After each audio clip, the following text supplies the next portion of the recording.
atau sering haus.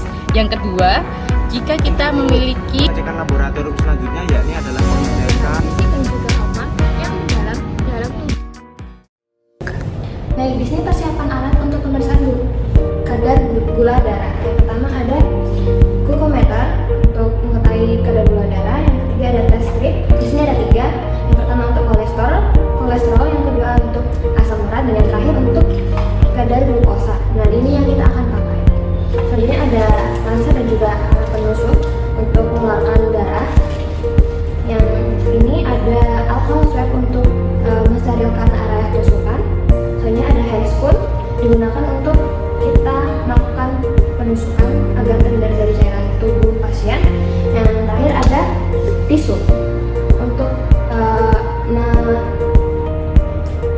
menekan area tusukan agar darah tidak bercucuran. Dan yang terakhir ada atau opsional, yakni cotton ball atau tracer untuk menutupi area tusukan agar terhindar dari infeksi seperti itu. Oke, baik, di sini untuk persiapan pasien untuk pemeriksaan glukosa darah pasien. Yang pertama adalah pasien disarankan untuk tidak makan dan minum selama 8 sampai 12 jam untuk mengetahui kadar glukosa darah puasa pasien, atau 2 jam setelah makan untuk mengetahui intoleransi glukosa pasien. Yang kedua, pasien disarankan dan perlu untuk mencuci tangan dengan air dan sabun agar tangan pasien bersih. Dan yang ketiga, jika pasien dilakukan tes glukosa darah untuk diabetes, maka pasien dianjurkan tidak banyak bergerak untuk tidak mempengaruhi hasil tes glukosa darah nantinya, seperti itu.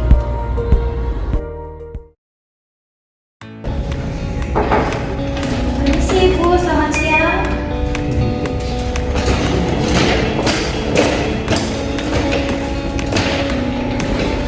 Baik Ibu, selamat siang. Perkenalkan, nama saya Jakarta Cantik, perawat yang akan menjaga pada siang hari ini. Dan di sini saya akan membantu Ibu untuk mengecek gula darah Ibu, apakah normal atau tidak. Nah, Ibu, apakah sudah makan?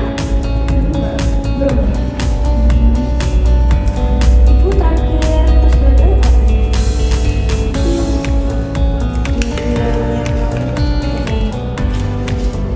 Ibu tidak sedang puasa kan ya?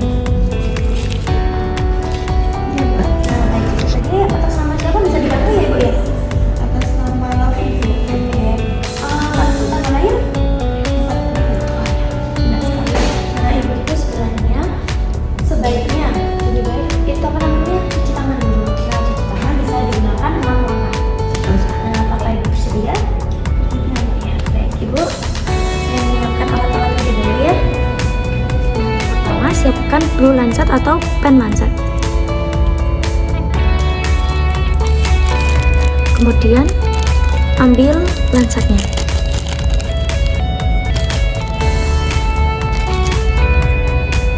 Putar bagian ujungnya agar terlihat jarumnya. Nah, sudah. Letakkan pada ujung blue lancet atau blood lancet. Kemudian tutup sampai bunyi klik. Sudah. Kemudian atur kedalaman dari blue lancet atau pen lancetnya. Kalau kedalamannya 5 itu lebih dalam, ada 1 yang ringan. Nah, atur sesuai kebutuhan. Nah, selanjutnya kita siapkan alat glukometer.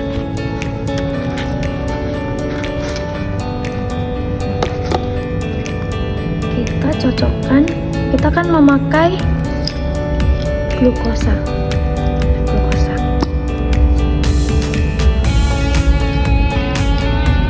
Strip glukosa. Nah, kemudian kita terlebih dahulu siapkan memonnya untuk dipasang di bagian belakangnya. Nah, seperti ini.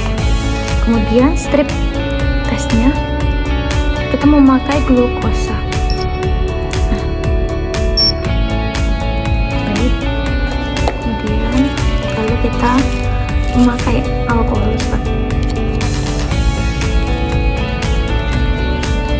untuk pasien. Nah, seperti ini.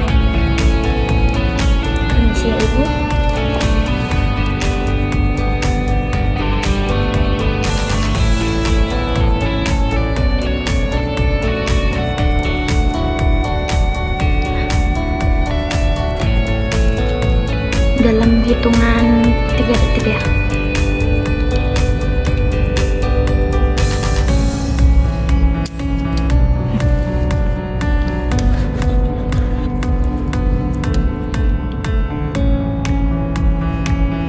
Jangan memegang atau memencet bagian darahnya, karena kalau kita mencet secara paksa dia akan bercampur dengan plasma.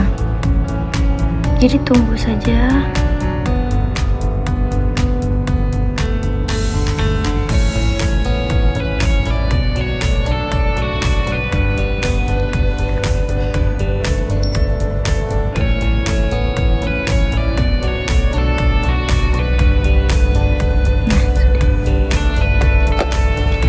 Celup lagi.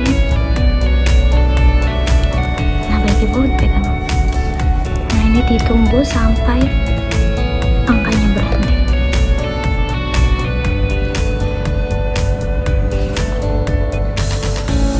Nah, kalau sudah berhenti seperti ini, catat hasilnya dalam satuan mg/dl atau mol per liter. Nah, pada tes gula darah sewaktu atau GDS itu bisa dilakukan kapan saja, nah tanpa puasa. Secara normal itu kurang dari 200 mg/dl.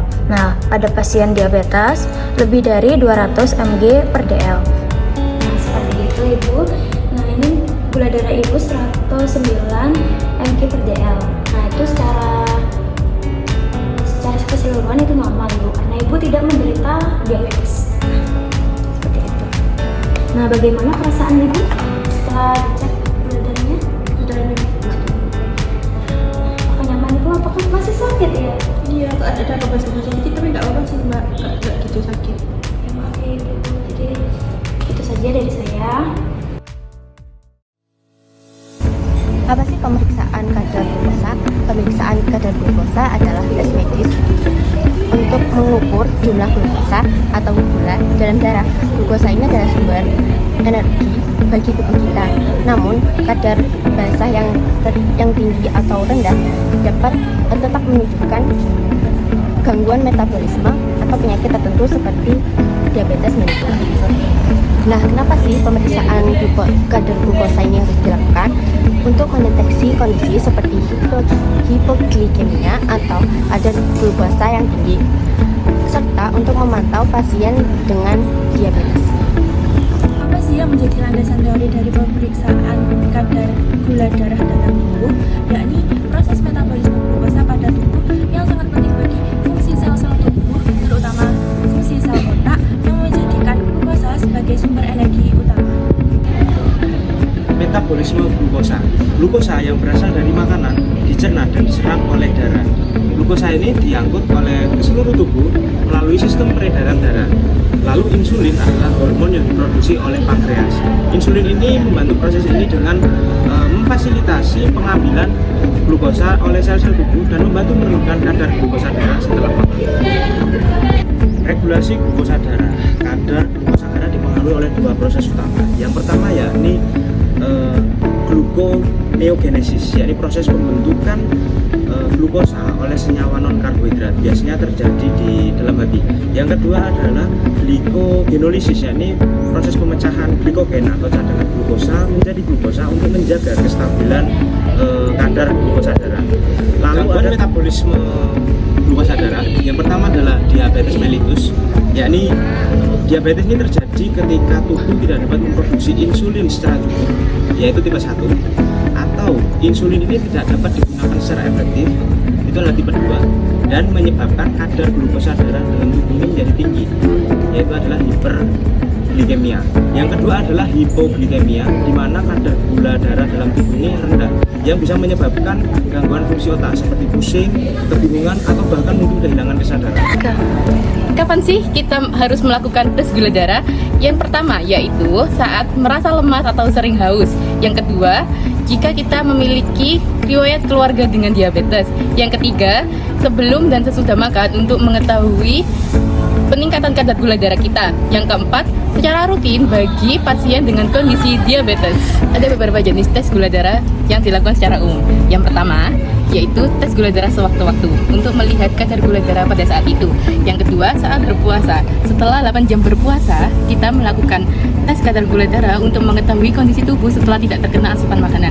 Yang ketiga, tes HbA1c dilakukan ketika 2-3 bulan terakhir untuk mengetahui kondisi gula darah.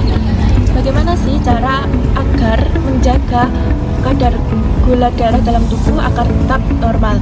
Yang pertama, mengonsumsi makanan sehat dengan cara mengurangi konsumsi gula dan juga karbohidrat secara berlebih.